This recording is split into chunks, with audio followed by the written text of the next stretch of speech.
কয় বুখারীতে সূরা ফাতিহা পড়তে হবে, এই মর্মে কোনো হাদিস নাই ইমামের পিছনে পড়তে হবে।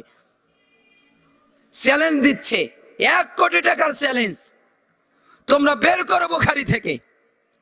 অথচ বুখারীর 756 নম্বর হাদিস আপনি যদি না বোঝেন আপনাকে কে বোঝাবে? হাদিস বোঝার একটা যোগ্যতা লাগে। হাদিস বুঝতে গেলে হাদিসটা মুহাদ্দিসিনে কেরাম যেভাবে বুঝেছে, হাদিসটা সাহাবীরা যেভাবে বুঝেছে, ওইভাবে হাদিসটা তো বোঝা লাগবে, তাই না? সাহাবীর মতো হাদিস বোঝা লাগবে না? মুহাদ্দিসিনে কেরামের মতো হাদিস বোঝা লাগবে না?